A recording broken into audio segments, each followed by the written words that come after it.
kemudian tadi apa? Takwa, kemudian berbagi, melahirkan wayar sukumin aisulah tasib. Nanti hubungannya dengan ketakwaan.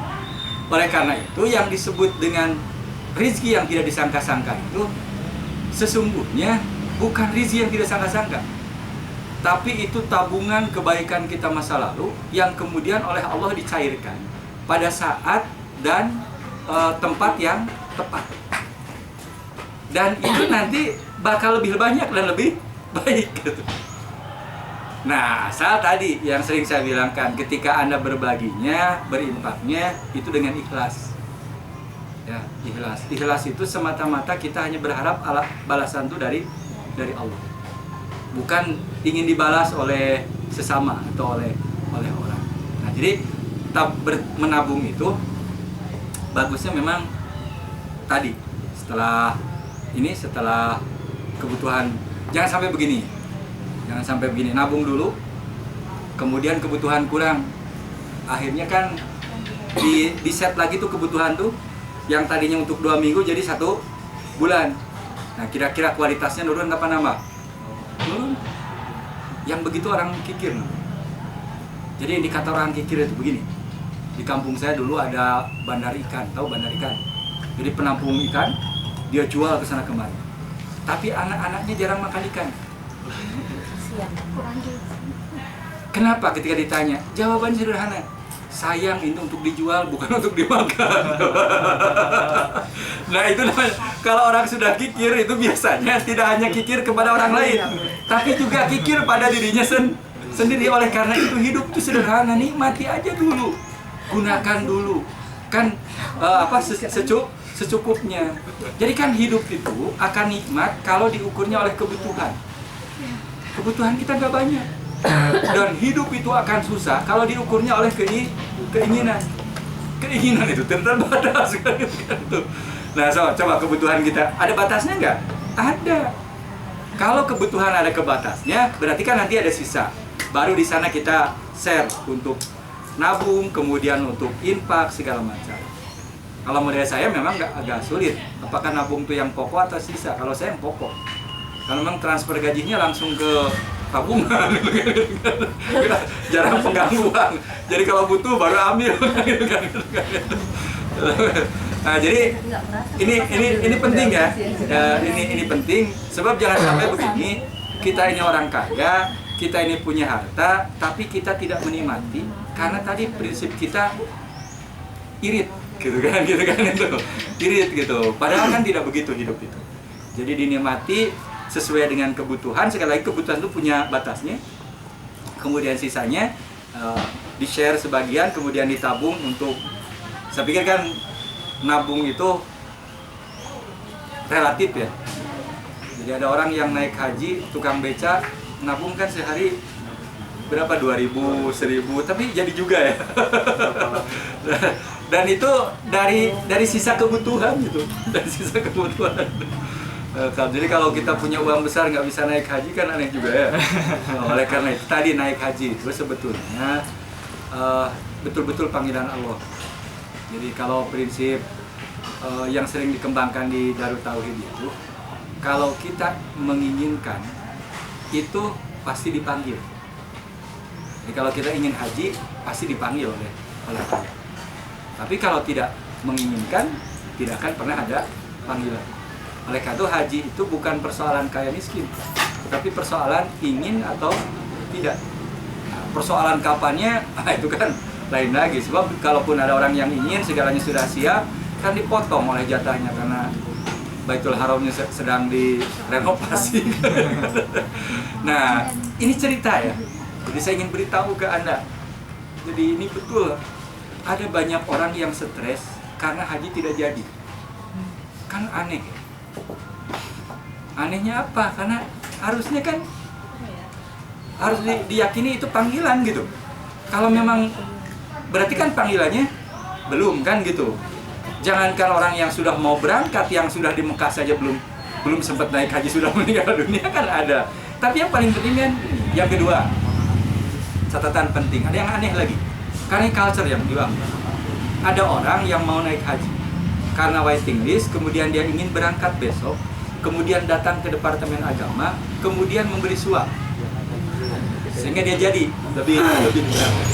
Aneh ya, mau ibadah dengan suap, kurang ajar bener orang. Tapi ini terjadi ini. Di kita terjadi, oleh karena itu ini harus diwaspadai betul.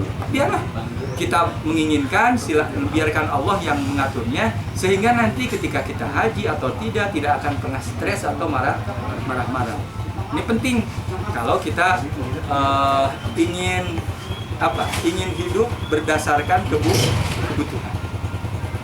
Jadi tadi nabung itu ya silakan saja.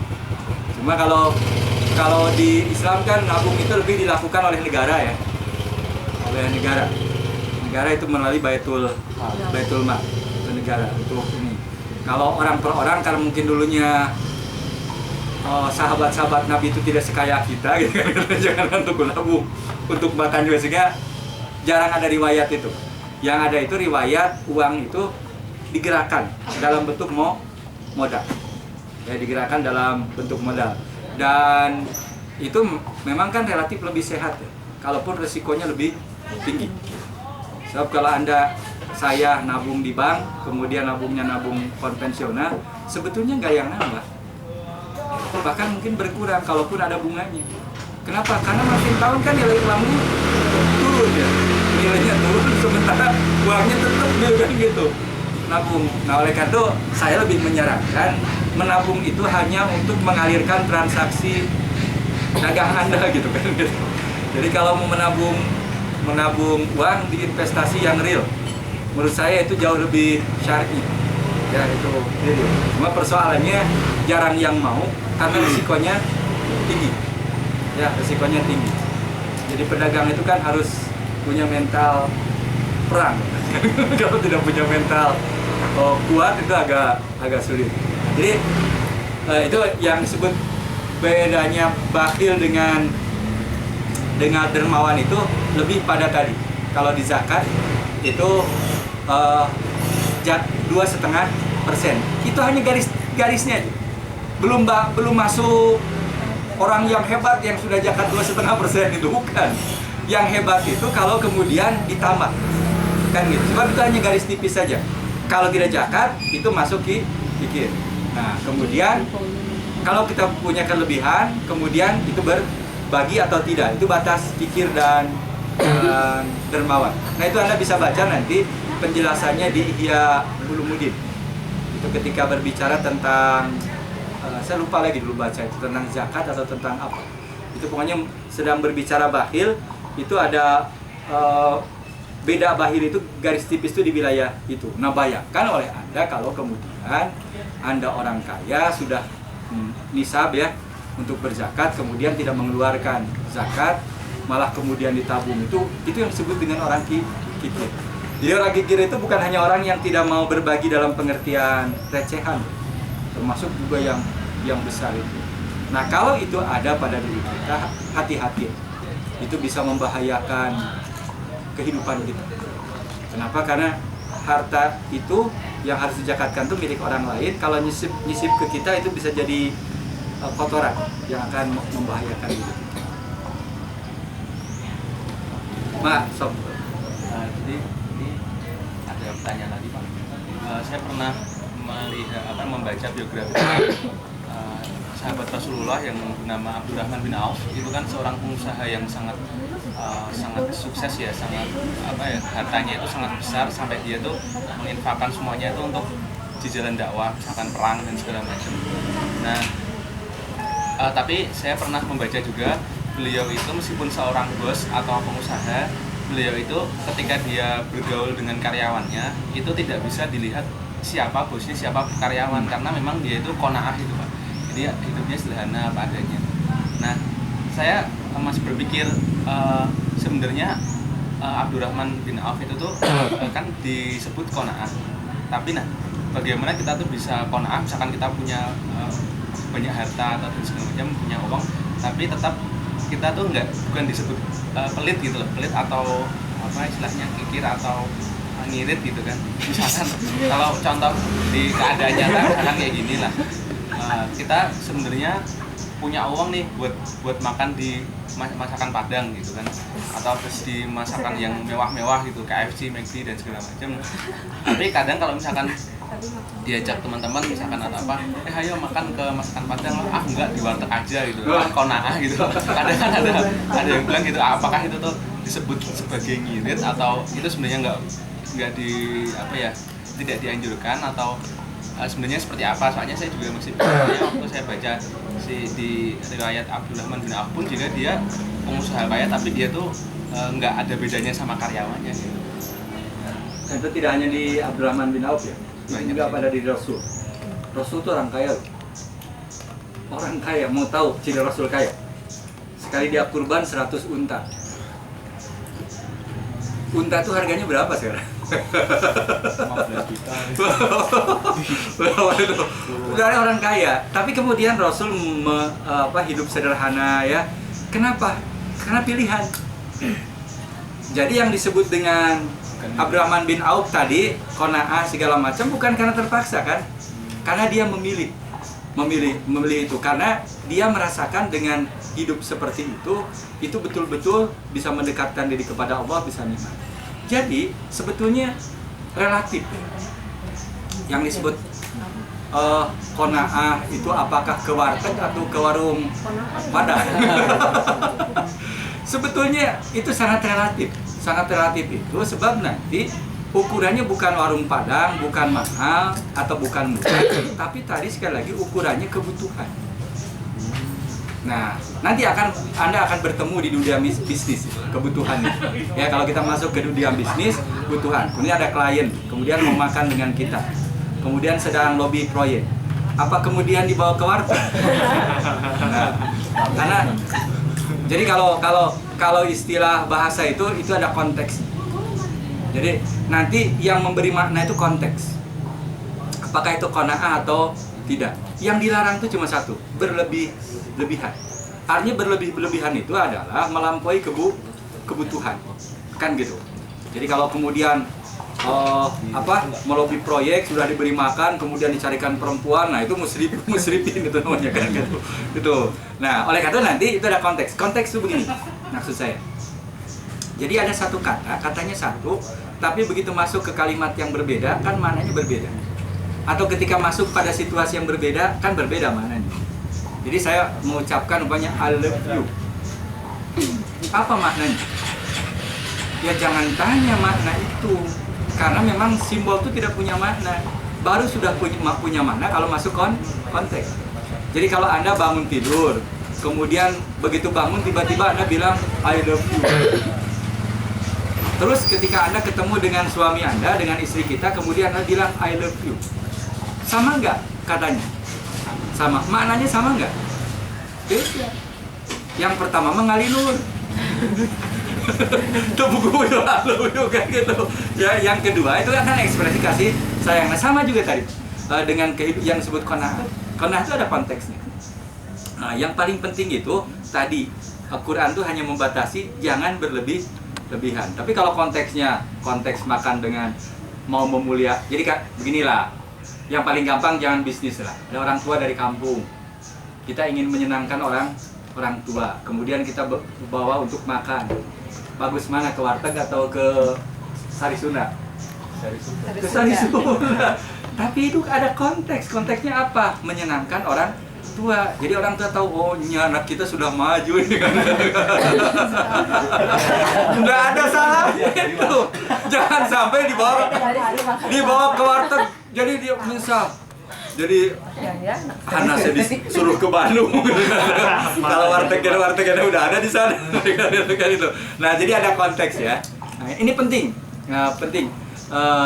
Kebetulan saya memang di ranah ini ilmu ini, jadi saya agak hafal betul. Dan itu juga terjadi di zaman Rasul Shallallahu Alaihi Wasallam. Itu ketika pacaklik kan, kemudian berbagi, itu kan Umar dengan Abu Bakar berbeda ya. Kalau Umar itu kan setengah dari hartanya, kalau Abu Bakar semua hartanya. Nah, itu harus dipahami, jangan ada terlek, jangan tekstual itu di sana ada spirit bahwa sekali waktu kita bisa jadi seperti Umar, bisa seperti Abu Bakar, bisa seperti Abdurrahman bin Auf. Bergantung tingkat keimanan. Hati-hati loh. Kalau sudah iman sudah Abu Bakar, silakan. Hanya Allah saja berikan semuanya gitu. Tapi Allah tahu persis lah kondisi kita. Nah, jadi tadi kalau pilihan-pilihan yang disebut qanaah itu sekali lagi sepengetahuan saya itu tetap kontekstual. Jadi qanaahnya pegawai pabrik nanti bakal berbeda dengan qanaahnya direktur STT Telkom ya, bakal beda itu. Cuma memang gitu. Yang bagus itu adalah ketika kita berada di ketinggian, tapi tetap hidup di bawah. Jadi masih bergaul dengan orang segala macam. Dan saya kan pernah jelaskan itu, tidak akan mengurangi apapun. Seperti laut itu besar, laut itu luas, tapi posisinya di bawah itu tidak pernah kekurangan air. Kan laut itu besar ya, tapi posisinya di bawah itu tidak pernah kekurangan air. Tapi yang namanya daratan sudah mah kecil, gitu kan. Terus di atas kan sering kekeringan, gitu kan gitu. Jadi daratan itu lambang orang miskin. Sudah miskin sombong kan kurang ajar juga. Tapi kalau orang kaya rendah hati itu akan seperti itu. Nah, oleh karena itu nanti yang lebih tahu itu kita.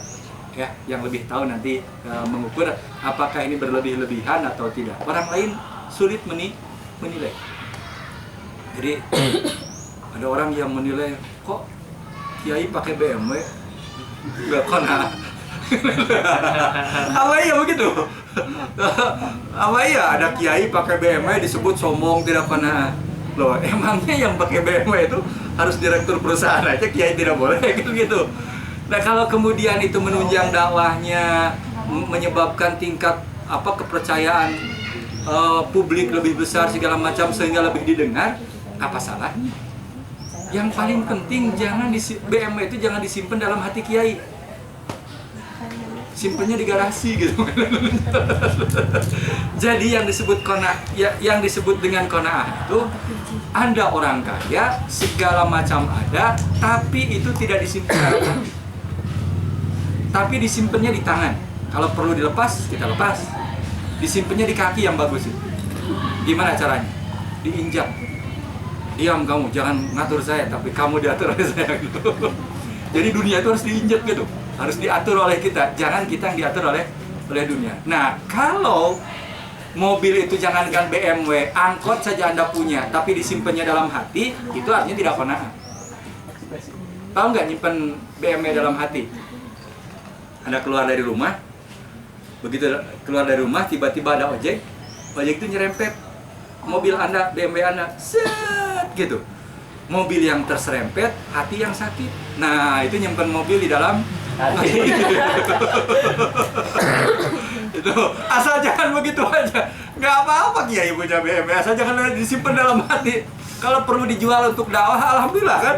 Itu kalau perlu dijual kan. Kalau perlu dipakai dipakai. Kalau menikmati no problem. Yang penting itu jangan sampai dimasukkan dalam hati, karena mobil BMW tidak ada, dakwahnya tidak jadi gitu kan. Nah, kalau begitu sudah salah itu. Sudah salah. Jadi bisa qanaah itu yang punya BMW, kiai punya BMW itu ketika mobilnya itu, BMW-nya itu tidak disimpan dalam hati. Jadi mikir sedang pakai mobil itu, kalau nanti perlu kemudian memperbesar pesantren, udah jual mobil itu kan gitu. Nah, itu qanaah namanya. Itu artinya tidak mengikat itu. Nah, oleh Abdurrahman bin Auf itu begitu kelihatannya. Dia kekayaannya banyak, tapi tidak mengikat hatinya.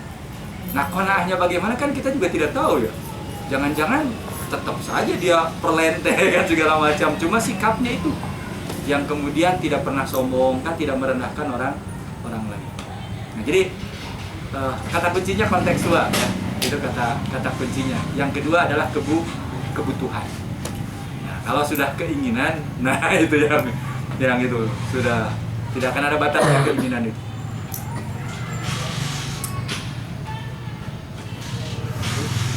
Enggak ada lagi yang mau bertanya? Kalau tidak ada, karena sudah mau maghrib, maka kita akhiri kajian atau diskusi kita kali ini dengan membaca doa kafaratus majlis bersama-sama.